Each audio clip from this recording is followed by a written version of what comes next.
చంద్రబాబు వెన్నుపోటుకు 2 ఏళ్లు సందర్భంగా వైఎస్ఆర్ జిల్లా పులివెందుల్లో వైఎస్ఆర్సీపీ శ్రేణులు నిరసన ప్రదర్శనలు నిర్వహించాయి. వైఎస్ జయమ్మ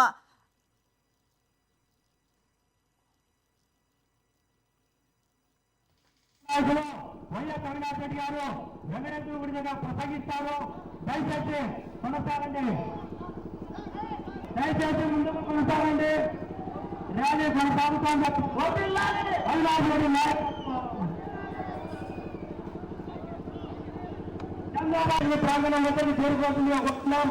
అదేవిధంగా దయచేసి ఇన్నోనాడు 2 కోట్ల విధంగా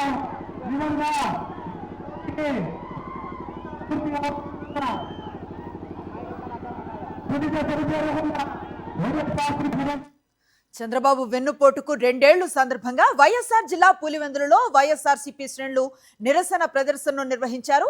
వైఎస్ జయమ్మ విగ్రహానికి పూలమాల వేసి ర్యాలీని ప్రారంభించారు. MP YS Avinash Reddy, party రాష్ట్ర ప్రధాన కార్యదర్శి ఎస్వి సతీష్ రెడ్డి. ఇచ్చిన హామీలు అమలు చేయటం చంద్రబాబుకి ఎప్పటికీ అలవాటు లేదని మండిపడ్డారు. సూపర్ 6 సక్సెస్ అంటూ తప్పుడు ప్రచారం చేస్తున్నారని ఆగ్రహాన్ని వ్యక్తం చేశారు. కడపలో అవినాష్ రెడ్డి ఆధ్వర్యంలో వైఎస్ఆర్సీపీ శ్రేణులు భారీ నిరసన ర్యాలీని చేపట్టారు. ఇక ఇదే అంశానికి సంబంధించిన మరింత సమాచారం మా ప్రతినిధి శ్రీనివాస్ అందిస్తారు. కార్యక్రమం పులివెందుల్లో భారీ ఎత్తున కొనసాగుతుంది. మన దగ్గర కడప ఎంపీ వైఎస్ అవినాష్ రెడ్డి ఉన్నారు. ఆయనతో మాట్లాడే ప్రయత్నం చేస్తాం. ఎందుకు ఈ ఆందోళన చేయాల్సి వచ్చింది? ప్రభుత్వము అధికారంలోకి వచ్చి 2 ఏళ్ళు అవుతా ఉంది. చంద్రబాబు నాయుడు గారు ఎన్నికలప్పుడు బాబు షూరిటీ భవిష్యత్తు గ్యారంటీ అని చెప్పారు. సూపర్ 6, సూపర్ 7 హామీలు ఇచ్చారు. ఎన్నికలు అయిపోయాక అన్ని హామీలు కూడా పూర్తిగా తుంగలోకి దక్కి ప్రజలకు వెన్నుపోటు పొడిచారు.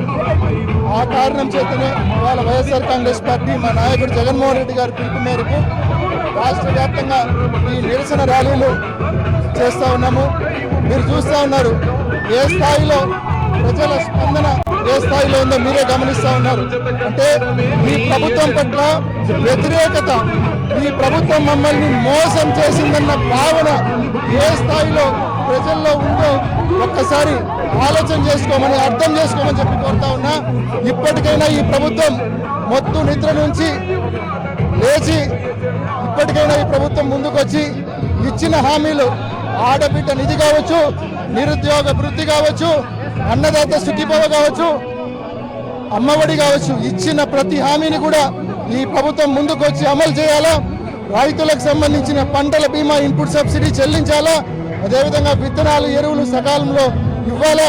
ఇటువంటివన్నీ ప్రజారంజక పాలన చేసే విషయంలో ఇప్పటికైనా ఈ ప్రభుత్వం కళ్ళు తెరిచి నిద్ర లేచి ముందుకు రావాలని చెప్పి మనవి చేస్తా ఉన్నాం. డిఎస్సీ అభ్యర్థులకు సంబంధించి కూడా ప్రకటన చేశారు. దాన్ని ఏం చేస్తారు? డిఎస్సీ అభ్యర్థులకు ఈ ప్రభుత్వం చేసింది తీరని ద్రోహము. ఎంత ద్రోహం అంటే స్పోర్ట్స్ కోటాలో కొన్ని లక్షల మంది డిఎస్సీ అభ్యర్థులు టీచర్ పోస్ట్ తెచ్చుకోవాలని చెప్పి కొన్ని లక్షల మంది అభ్యర్థులు పరీక్ష రాస్తే వీళ్ళు లాస్ట్కు డిఎస్సీ సెలక్షన్ను కాస్త ఈ గవర్నమెంట్ డిఎస్సీ కలెక్షన్ చేసి పారేసింది. మొత్తం లక్షల మందికి ద్రోహం చేసింది, అన్యాయం చేసింది. ఈరోజు ప్రతి ఒక్కరు కూడా బాధపడుతూ ఉన్నారు. ఇన్నేళ్ళు నిరీక్షించి ఇంత కష్టపడి ట్రైనింగ్ తీసుకొని ఇంత కష్టపడి పరీక్ష రాసింది దీనికోసమా అని చెప్పి ప్రతి ఒక్కరు కూడా బాధపడుతూ ఉన్నారు. ఖచ్చితంగా అటువంటి వాళ్లకు న్యాయం చేయాల్సిన బాధ్యత ఉంది. జరిగిన అవకతవకలపైన తప్పకుండా కేంద్ర ప్రభుత్వం విచారణకు కాల్ఫర్ చేయాలా, ఎంక్వైరీ కాల్ఫర్ చేయాలా. డిఎస్సి నోటిఫికేషన్ పూర్తిగా సెటిలైట్ చేసి రాసిన ప్రతి అభ్యర్థికి కూడా వాళ్ళ మెరిట్కు తగ్గట్టు న్యాయం చేయాలని చెప్పి గట్టిగా డిమాండ్ చేస్తూ ఉన్నాం. చంద్రబాబు నాయుడు కానీ లోకేష్ కానీ ప్రభుత్వం 2 ఏళ్ల పాలనలో చేస్తున్నటువంటి మోసానికి బాధ్యత వహించాలి, అంటేనే దిగిపోవాలని చెప్పేసి కూడా వాళ్ళు డిమాండ్ చేసిన పరిస్థితి స్పష్టంగా కనిపిస్తుంది. కెమెరామెన్ రామతో శ్రీనివాస్, సాక్షి న్యూస్, కడప నుంచి.